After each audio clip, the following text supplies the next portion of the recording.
Hello, welcome and good evening. Now, this lesson should be pretty straightforward, and the reason I'm saying that is because tuples, which are what we're discussing here, are basically less powerful, less flexible lists, and we have spoken a lot about lists. So just like lists, we have a tuple to represent an ordered collection of data. We can refer to an individual member by an index number, which starts at 0, of course. Tuples, like lists, also have a length, and we can iterate over them easily enough with a loop. Now, we need to mention pronunciation. You will hear them called tuples, and you will hear them called tuples. Now, I say tuples, but let's not fight about it. Before we discuss the differences between lists and tuples, let me show you the syntax and how we actually create them. Now, you'll typically see them created like this within parentheses. And bear in mind, just like lists, you don't need to have a consistent data type. I'm just doing that for demonstration purposes, and that's typically what you will have, to be fair, but not always. So those parentheses, though, are technically not necessary. You can just have a comma separated lists here, and just to show you, both X and Y are tuples, although Python itself actually will add the parentheses in anyway, but you don't have to when you set them up, unless there's any ambiguity. Personally, I've always put the parentheses there, so you won't go wrong if you do that. I'm only mentioning it in case you see a program without them. It will work just the same. Now, another thing I should mention is that if you define a tuple with just one item, what you need to do is put a trailing comma, because if you just have one item and you don't, that one's just going to be an integer there. But if you do put a trailing comma like that, that is actually what will make it a tuple. So that's worth knowing as well. Right, so let's move on to the fundamental difference between tuples and lists, and that is that tuples, like strings, are immutable. So whilst we can refer to a tuple item by its individual index, so we can say y square brackets 2, and that gives us 5, the third item in the tuple. If we attempt to change it to something else, we'll get that error message there. So because tuples are immutable, what it means is that all of the list methods that we spoke about that add or remove items, so we saw append, we saw insert, we saw pop, amongst others, none of those can be used with tuples, nor can you sort a tuple or copy a tuple. There's really only two of the methods we spoke about with the lists that you can use with tuples. You can use count, which will tell you how many instances of a particular value are in the tuple. And you can use index, which will give you the index of the first instance of a particular value. I won't even demonstrate those because they work in precisely the same way as they do with lists, so you can refer back to the other list methods lesson if you want to see those in action. Now, a reasonable question to ask is, why would you ever use a tuple, given that they are like poor versions of lists?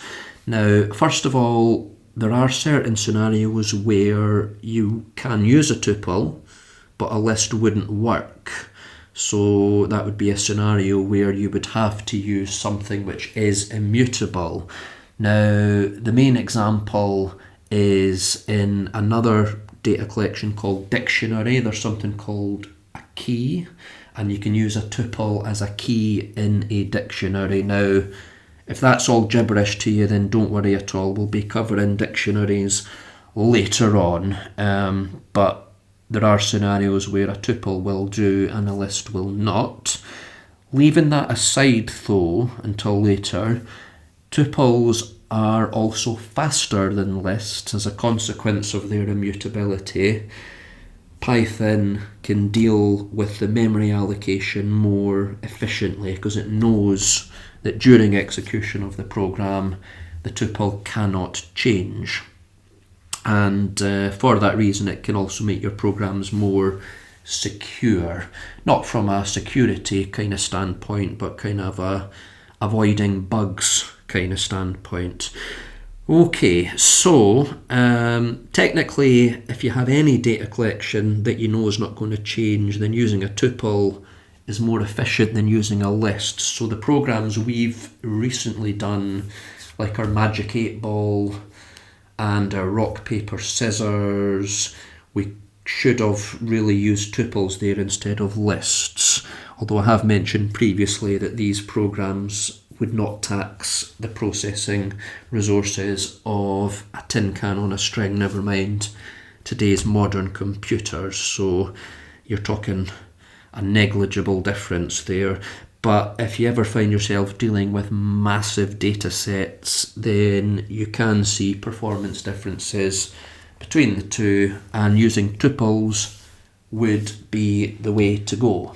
Right, so I'm going to end this lesson by just knocking out a quick program using a tuple, and what the program is going to do is ask the user to input a phrase and then repeat the phrase back without any of the vowels in it. So this is a fun program. Now, another Python convention is to use all capitals for what's called a constant, something that's not going to change. Now, if you were just using a normal variable, a string or an integer, then just by making it all capitals doesn't mean that it can't change. It is just a convention. If someone's reading your code, that would be the implication. Because we're using a tuple though, then obviously it won't be possible for it to change. So we're just going to make a tuple with all of the vowels. So we have A, E, you probably know what they are. And I'm doing them in all capitals here. But you could just as easily do them in all lowercase, or if you wanted to, you could do all 5 in lower and then all 5 in upper, but I'm going to use the upper string method in a moment to convert things anyway, which is always a better way to go about things.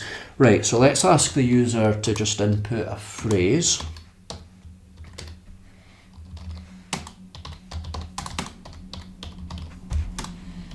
And then we'll loop through the phrase. So we'll say for letter in phrase. And within the for loop, we'll just say if letter not in vowels. So if it's not a vowel, and what we'll actually want to do is say letter dot upper,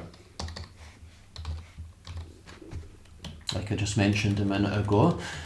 And if it's not in vowels, then we'll print the letter.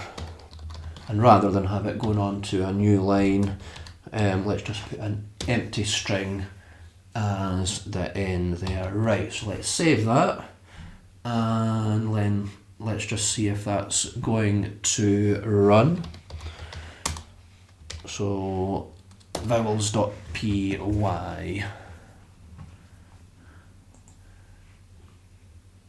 Now I forgot to put the input there, so it's just taking please enter a phrase and then getting rid of the vowels there. So let's make it slightly more flexible than that. by actually getting the user's input. That was the intention. And let's say welcome to the zoo.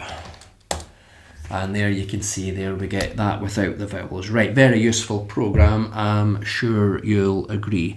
Right, so that's tuples. So another data type under our inner belts. And that is the end of this lesson. Sorry, I just saw a spider there. I'm going to deal with that any second now. So thanks for joining me, and I hope to see you in the next lesson. Bye bye now.